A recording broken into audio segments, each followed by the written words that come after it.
My name is Dr. Anthony Levatino. I'm a practicing obstetrician-gynecologist, and I performed over 1,200 abortions. Today I'm going to describe a first trimester medical abortion. This is a procedure in which the mother swallows pills in order to terminate her baby, and it is performed up to the 10th week of pregnancy.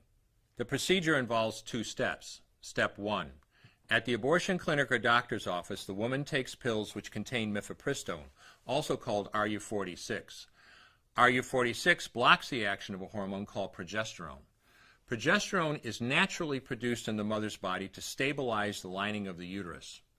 When RU46 blocks progesterone, the lining of the mother's uterus breaks down, cutting off blood and nourishment to the baby, who then dies inside the mother's womb.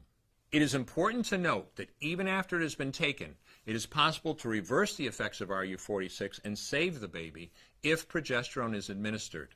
The sooner, the better. Step 2. 24 to 48 hours after taking RU46, the woman takes misoprostol, also called Cytotec, that is administered either orally or vaginally. RU46 and misoprostol together cause severe cramping, contractions, and often heavy bleeding to force the dead baby out of the woman's uterus. The process can be very intense and painful, and the bleeding and contractions can last from a few hours to several days. While she could lose her baby anytime and anywhere during this process, the woman will often sit on a toilet as she prepares to expel the child, which she will then flush. She may even see her dead baby within the pregnancy sac. At 9 weeks, for example, the baby will be almost an inch long, and if she looks carefully, she might be able to count the fingers and toes.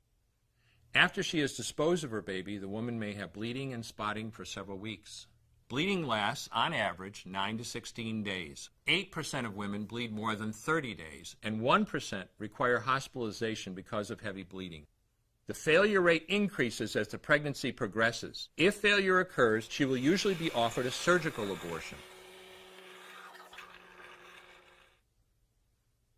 For the mother, medical abortion often causes abdominal pain, nausea, vomiting, diarrhea, headache, and heavy bleeding.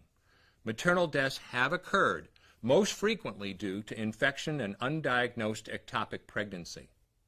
As I mentioned at the beginning, I'm Dr. Anthony Levatino, and in the early part of my career as an OBGYN, I performed over 1,200 abortions.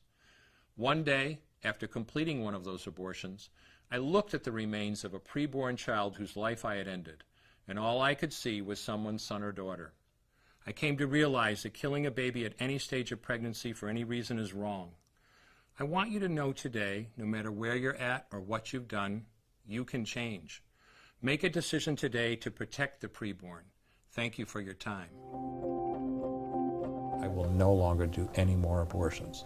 When you finally figure out that killing a baby that big for money is wrong, that it doesn't take you too long to figure out it doesn't matter if the baby is this big or this big or this big or maybe even this big, it's all the same.